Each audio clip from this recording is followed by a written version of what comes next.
प्यार से बैर नहीं, लव जिहाद की खैर नहीं।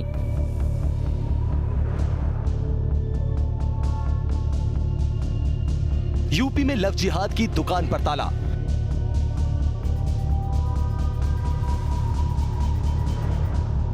अब धर्मांतरण के लिए धोखे से शादी की तो होगी जेल।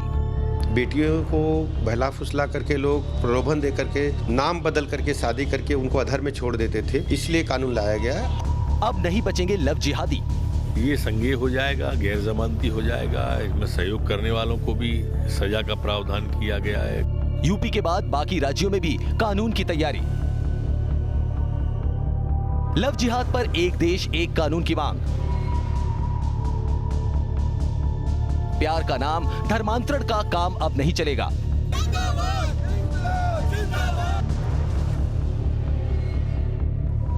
क्या कानूनी हंटर से रुकेगा लव जिहाद? देखिए सबसे बड़ी बहस। न्यूज नेशन पर आपका स्वागत है। आपके साथ मैं हूं राकेश पांडे। दोपहर के 2 बज चुके हैं और दोपहर के 2 बजे बातचीत होगी। क्या कानूनी हंटर से लव जिहाद को रोका जा सकेगा? लव जिहाद मतलब अगर कोई अपनी पहचान बदलकर किसी को प्यार के झांसे में फंसाता है, उससे शादी करता है, फिर उसे धर्म परिवर्तन के लिए मजबूर करता है, उसे प्रताड़ित करता है, तो क्या ऐसे लोगों के खिलाफ एक व्यापक तौर पर देश में एक केंद्रीकृत कानून की जरूरत है? यूपी पहला ऐसा राज्य बन गया जिसने अध्यादेश को अब आगे कर दिया है, लेकिन इस पर विपक्ष ने हमला बोल दिया है। कांग्रेस समाजवादी पार्टी ने इस पर सवाल उठा दिए और यह कहा है कि दरअसल ये कानून राजनीतिक लाभ लाने के लिए बीजेपी लेकर आई है। समाजवादी पार्टी ने भी इसका विरोध किया है। इस तरह के कानून पहले से बने हैं। कांग्रेस इस बात की वकालत कर रही है कि इस तरीके से लव जिहाद नाम को लेकर किसी कानून की कोई जरूरत है नहीं। यह सब कुछ बीजेपी ने इसलिए किया या फिर योगी सरकार ने इसलिए किया ताकि उन्हें राजनीतिक लाभ मिल सके, उन्हें अपने वोट बैंक का फायदा मिल सके। लिहाजा इस तरीके के कानून की कोई जरूरत नहीं है। ये इस वक्त की बड़ी खबर है। यूपी पहला राज्य बना जिसने अध्यादेश के जरिए कानून लेकर आया यूपी में कि लव जिहाद को रोका जाए, इसके मकसद से। लेकिन इस पर अब जो है विपक्ष ने हमला बोल दिया है। कांग्रेस और समाजवादी पार्टी ने विरोध के स्वर बुलंद कर दिए हैं। इसी तरीके के कानून की वकालत उत्तराखंड में हो रही है, इसी तरीके के कानून की वकालत मध्य प्रदेश में हो रही है। तो बड़ा सवाल ये, क्या कानूनी हंटर से लव जिहाद को रोका जा सकेगा? हाल फिलहाल में ऐसी कई घटनाएं सामने आई जब आरोपियों ने अपनी पहचान बदलकर लड़की को प्यार के जाल में फंसाया, शादी की और उसके बाद धर्म परिवर्तन के लिए मजबूर किया। देखिए, लव जिहाद के नाम पर भारतीय जनता पार्टी की सरकार केवल अपना पॉलिटिकल एजेंडा सेट कर रही है, जबकि हमारे संविधान में, कानून में पहले से भी इन अपराधों के लिए सजा है, धाराएं हैं कि अगर कोई, मुझे नहीं लगता कि कोई भी ये चाहता है कि कोई किसी से जबरन शादी करे। अगर अपनी पहचान छिपाता है, धर्म छिपाता है, जाति छिपाता है, तो अपने आप में अपराध है। तो सरकार ने नया क्या किया है? सरकार ने लव जिहाद के नाम पर केवल अपनी नाकामी छिपा रही है। लव जिहाद शब्द इसमें नहीं है, उसका राजनीतिक दुरुपयोग किया, उपयोग किया। ये सारे कानून बलपूर्वक धर्म परिवर्तन, किसी को अंधेरे में रखकर धर्म परिवर्तन, धोखा देकर धर्म परिवर्तन, ये तो पहले से ही प्रतिबंधित था, कानून था इसके लिए। इन्होंने उसका पालन नहीं किया। ऑर्डिनेंस जो आया है, अभी गवर्नर का उस पर अप्रूवल नहीं हुआ है, मंत्रिपरिषद का निर्णय है। जब पूरी तरह बन के आ जाएगा, ऑर्डिनेंस गजट हो जाएगा, तो पूरी तरह उसको पढ़ने के बाद हम प्रतिक्रिया व्यक्त करेंगे। पर मैं इतना ही कहूँगा कि पहले से ही धर्म बलपूर्वक, छलपूर्वक, छद्मपूर्वक बदलने पर प्रतिबंध था कानून में। अब उत्तर प्रदेश में कपटपूर्वक जबरदस्ती या विवाह के लिए धर्म परिवर्तन करना संज्ञेय अपराध घोषित किया गया है।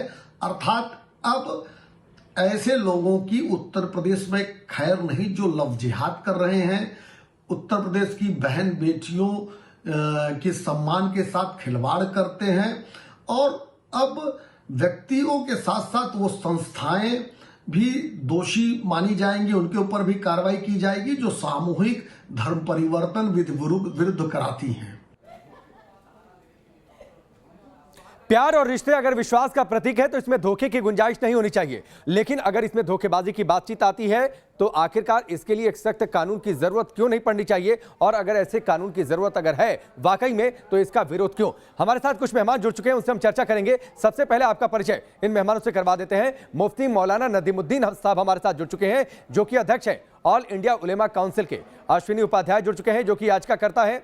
नीरज शर्मा हमारे साथ जुड़ चुके हैं संविधान विशेषज्ञ के तौर पर। उनसे भी हम जानेंगे कि क्या इस तरीके के कानून से लव जिहाद की घटनाओं को रोका जा सकता है। लव जिहाद की एक पीड़ित भी हमारे साथ जुड़ चुकी हैं, उनसे हम जानेंगे क्या कुछ उन्होंने झेला है और किस तरीके से उनके साथ धोखा हुआ प्यार के नाम पर। लेकिन उससे पहले कुछ आंकड़ों के जरिए, ग्राफिक्स के जरिए कुछ तस्वीर हम आपके सामने स्पष्ट कर देना चाहते हैं, उसके बाद इस चर्चा की हम शुरुआत करेंगे।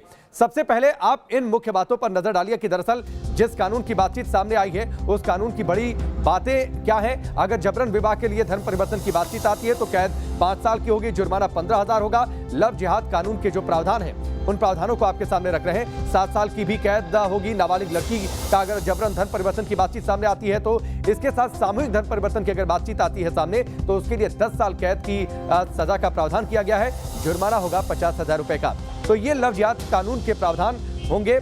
इसके साथ ही कुछ और बड़ी बातें, जो बातें इस कानून में शामिल की गई हैं। धोखे से शादी, धर्म परिवर्तन गैर जमानती अपराध की श्रेणी में डाल दिया गया है। इसके साथ ही सिर्फ शादी के लिए धर्म परिवर्तन अगर होता है तो इसे मान्य नहीं किया जाएगा। बताना होगा कि कोई प्रलोभन या दबाव तो नहीं दिया गया धर्म परिवर्तन के लिए।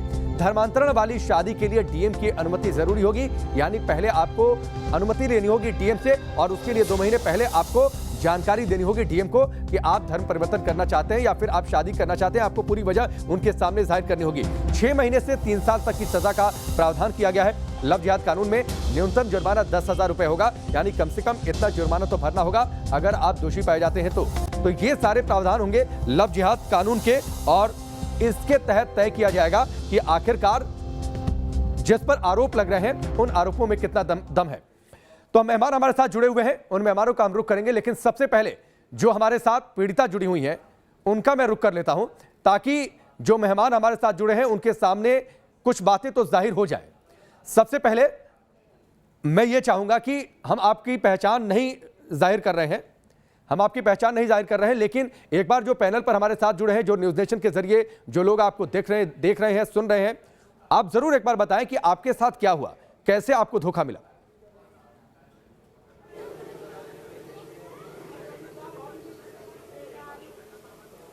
सर मेरे साथ ये हुआ था, मैं 2013 में बीएड कर रही थी, उसी दौरान ये लड़का मुझे कॉलेज आते जाते रास्ते में मिला है। फिर इसके बाद इसने अपनी बातों से मतलब अपना नाम सचिन शर्मा बताकर इसने बातचीत स्टार्ट करी है और सिंपैथी दिखाते हुए इसने मुझसे सहानुभूति दिखाते हुए बातचीतें स्टार्ट की हैं। फिर अपनी बातों में बहला फुसलाकर धीरे धीरे इसने बातें ऐसे करते करते अपनी बातों में बहला फुसलाकर ये मुझे नोएडा ले गया। 1 साल बाद नोएडा में इसने मुझे रखा, मोमडन एरिए में, मोमडन बस्ती में, मोमडन के मकान में। उस मकान के सामने एक मस्जिद भी थी, तो वहाँ पर मतलब कुछ टाइम बाद इसकी एक्टिविटी में मुझे थोड़ा डाउट होता था। और फिर मैंने इसको मस्जिद में जाते हुए देखा, फिर पूछा कि तुम हिंदू हो, मस्जिद में क्या करने गए हो। तब इसने मारा पीटा और बोला कि मैं मोमडन हूँ, तुम्हें भी मोमडन ही बन के रहना पड़ेगा। उसके बाद से इसका बिहेवियर मेरे प्रति पूरी तरह चेंज हो गया। हमेशा मारपीट करता था, ज़बरदस्ती नॉनवेज खिलाता था और बोलता था तुम मुस्लिम हो गई हो, तुम्हें गाय का मीट खिलाया, भैंसे का मीट खिलाया। 1-2 बार तो ये मस्जिद के मौलाना वो मौलवी साहब को लेकर आए कि इनके साथ संबंध बनाना है, और कई तरह तो मैंने अपनी जान बचाई है, किसी तरह अपनी इज्जत बचाई। फिर ऐसे करते करते मतलब कुछ, यानी आप ये कहना चाहती हैं कि पहले इसने आपसे संपर्क किया सचिन शर्मा बनकर, बाद में इसकी पहचान मतलब मुस्लिम के तौर पर निकली, बाद में इसका नाम क्या निकला? हाँ जी, हाँ। जब इसकी असली पहचान आपके सामने आई? हाँ, इसका नाम साहिल अली निकला। साहिल अली निकला, ठीक है। हाँ। अब मैं चाहूंगा अपने मेहमानों का इसका बिहेवियर पूरी तरह चेंज हो गया जब इसकी असलियत सामने आ गई। हाँ, ठीक है। मुफ्ती मौलाना नदीमुद्दीन साहब, आपने इनकी बातें सुनी, आपको नहीं लगता है कि वाकई एक केंद्रीकृत कानून की जरूरत है ताकि ऐसी घटनाएं रुके?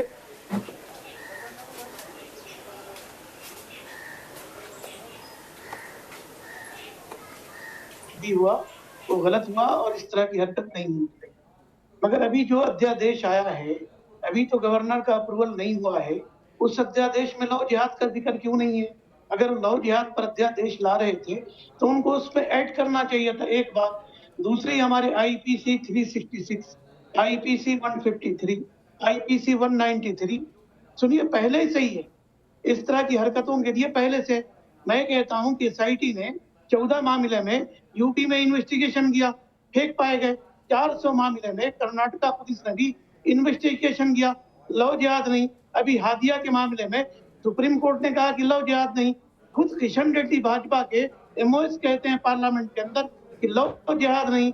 और अभी हाई कोर्ट ने योगी सरकार पर तमाचा मारा है, कहा है कि हर एक को अपनी मर्जी से शादी करने का अधिकार है। मैं कहता हूं अगर योगी सरकार में, मोदी सरकार में इतनी हिम्मत है तो हिंदू और मुसलमान के बीच में नहीं मौलाना साहब आप कह रहे हैं कानून में लव जिहाद का जिक्र नहीं, लेकिन कानून में इस बात का तो जिक्र है अगर धोखे में रखकर शादी की जाती है, अगर धर्म परिवर्तन जबरन किया जाता है तो ठीक है ना। व्यापक तौर पर कानून को और व्यापक रूप दे दिया गया कि अगर इस तरीके की घटनाएं कहीं भी होती हैं तो इस पर रोक लगाई जा सके। और आप सरकार की बातों का जिक्र कर रहे हैं। आप केरल के उस जज के बयान पर भी अपनी प्रतिक्रिया दीजिए जिसमें बाकायदा 21 लोगों की लिस्ट दी गई और यह कहा गया कि उसमें से अधिकतर लड़कियां किस तरीके से जबरन धर्म परिवर्तन और लव जिहाद का शिकार हुई।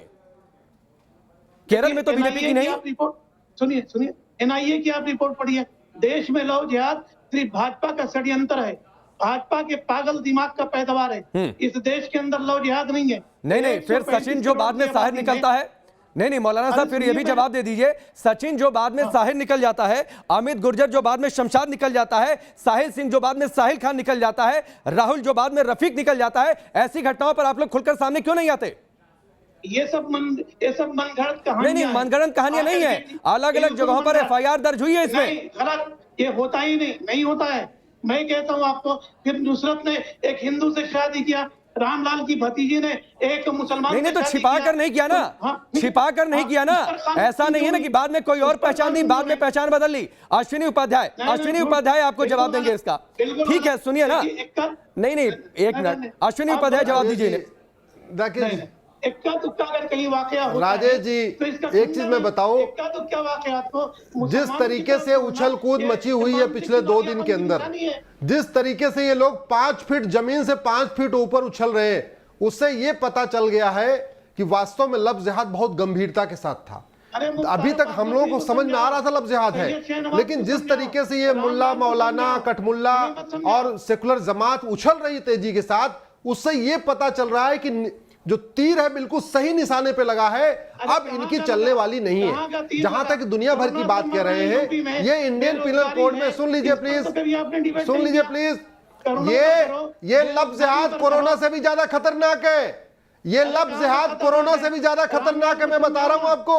और ये कोरोना तो देश के कुछ राज्यों में है, ये लव जिहाद पूरे राष्ट्र में है, पूरे देश में है ये। इसीलिए मैंने PIL फाइल किया है। मैंने PIL फाइल करके यही बोला हुआ है कि ये कोरोना से भी ज्यादा खतरनाक है लव जिहाद, इसका एंटीडोट बनाना जरूरी है, इसको गंभीर अपराध घोषित करना और राष्ट्रीय स्तर पे कानून बनाना बहुत जरूरी है। हमारी इसीलिए मांग है जो मैंने कोर्ट में PIL किया है। सेक्शन 493 में ये तो लिखा हुआ है धोखे से विवाह करने पे 10 साल की सजा होगी, लेकिन 493 में ये नहीं डिफाइन किया गया कि धोखे से विवाह का मतलब क्या। फर्जी स्टैम्प पेपर लेना, फर्जी गवाह लेना या फर्जी कागज बनवा के विवाह निकाह करना, उसमें यह नहीं लिखा गया कि जाति भाषा पहचान छुपा के अपना विवाह करना।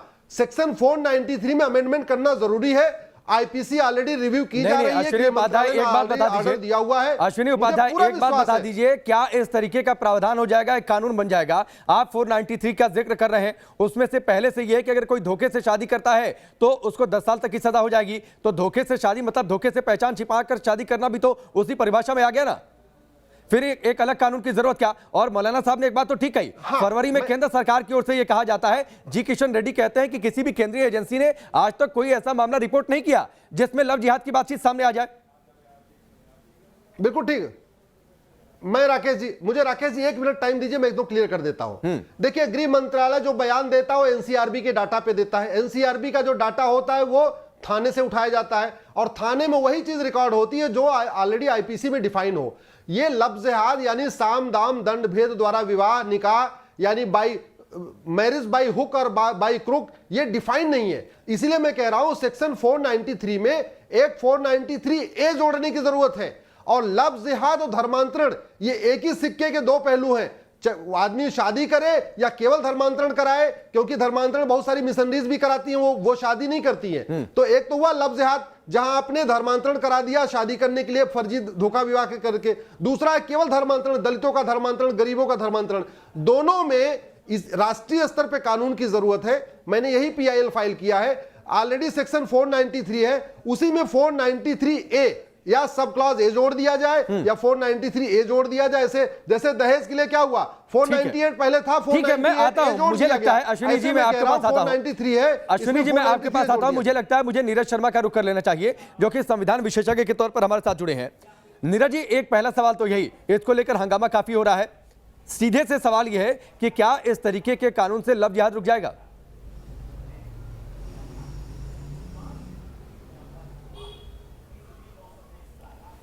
पहले मैं स्पष्ट कर दूं कि मेरा नाम नीरज शर्मा नहीं, नवीन शर्मा है। जी नवीन जी, माफी, नाम को लेकर थोड़ा सा कंफ्यूजन था। नवीन शर्मा जी। हाँ, कोई नहीं, नवीन शर्मा। मैं नमस्कार करता हूं सभी को। और इस बारे में मेरा कथन यही है, मेरा कहना यही है कि मार्च 2018 में इलाहाबाद हाई कोर्ट ने अपने एक फैसले में कहा कि अगर किसी और धर्म से मुस्लिम धर्म में धर्म परिवर्तन होता है तो वो किसी दावे और अधिकार के लिए होता है तो वैध नहीं होगा। उसके लिए आस्था तात्कालिक नहीं होनी चाहिए। मुस्लिम धर्म में आस्था एक अच्छे टाइम से होनी चाहिए।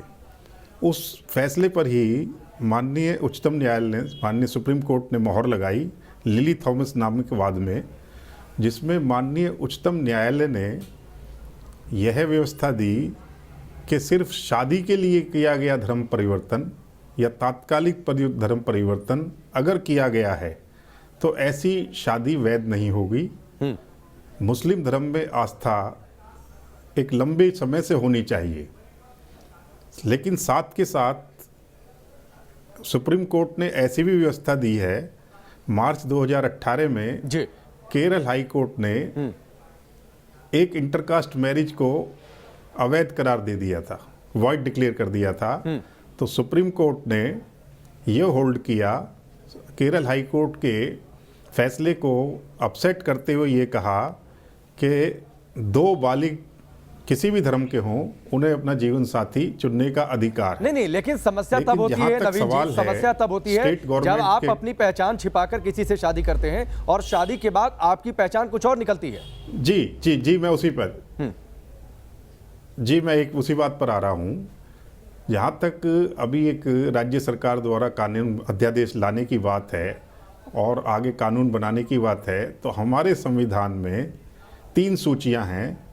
एक है सेंट्रल लिस्ट, एक स्टेट लिस्ट, एक कॉमन लिस्ट। केंद्र की सूची, राज्य की सूची और समवर्ती सूची।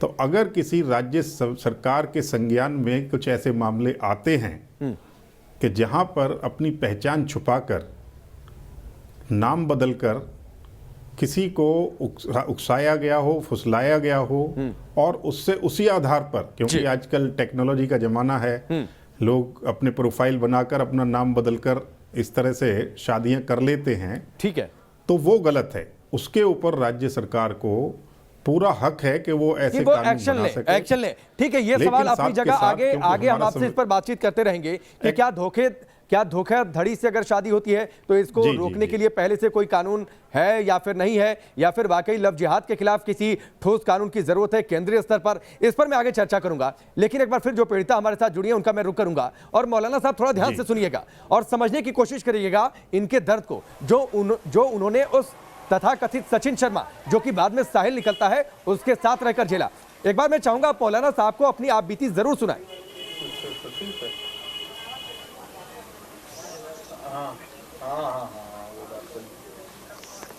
सर देखिए, शुरू में तो मतलब जब मुझे पता पड़ा, जिस दिन से इसकी मतलब आइडेंटिटी सामने आई कि ये मुस्लिम है, उसके बाद से इसका बिहेवियर चेंज हो जाता है। फिर ये मुझे हमेशा मारता पीटता रहता है, मौलवी से संबंध बनाने को बोलता है, कई बार धोखे से नॉनवेज भी खिला देता है और बोलता है कि तुम मुस्लिम हो गई, ये तुम्हें गाय का मीट खिला दिया है, तुम्हें भैंसे का मीट खिला दिया है। और उसी दौरान मुझे एक बेटी भी होती है। इससे पहले तो इसका ये अबॉर्शन कराने की कोशिश करता है, लेकिन फिर ये अल्ट्रासाउंड करा कर जब पता करता है है कि इसके मुझे बेटी है, तो कहता है कि ठीक है रख लो, आगे चलकर ये बेटी भी काम देगी। फिर जब बेटी मेरी हो जाती है 1-2 महीने की मेरे साथ ये रहती है, उसके बाद ये बहाने से मेरी बेटी को कानपुर अपनी फैमिली के पास भेज देता है और अक्सर उसी बेटी को लेकर ये मुझे ब्लैकमेल करता है कि तुम्हारी बेटी को मैं मार दूंगा अगर तुम किसी को कुछ भी बताओगी। तो मजबूरी में मुझे इसके साथ रहना पड़ता है, क्योंकि भाई फैमिली तो ऐसी कंडीशन में फैमिली तो साथ देती नहीं, सपोर्ट करती नहीं है। फिर किसी तरह जब मुझे लगा कि मैं कुछ नहीं कर पाऊंगी, अब मेरा मतलब मेरी ज़िंदगी यही है, मैं पूरी तरह कुछ सोचने समझने की ताकत नहीं रहती, क्योंकि जब भी मुझे कुछ भी होता है तो ये एक बाबा के पास ले जाता है। ठीक है, वक्त इतना ही है, वक्त इतना ही है। हमसे जुड़ने के लिए आपका बहुत बहुत शुक्रिया मौलाना साहब। मैं आगे आपसे और चर्चा करता, लेकिन उम्मीद ये करता हूं कि आप इस बहन की बातचीत को आपने ध्यान से सुना होगा और एहसास कर रहे होंगे, और मुझे लगता है कि गलत कहीं भी है उसके खिलाफ सभी लोगों को धर्मों से अलग हटकर एक साथ खड़े होना चाहिए, ताकि कम से कम किसी के साथ धोखा ना हो।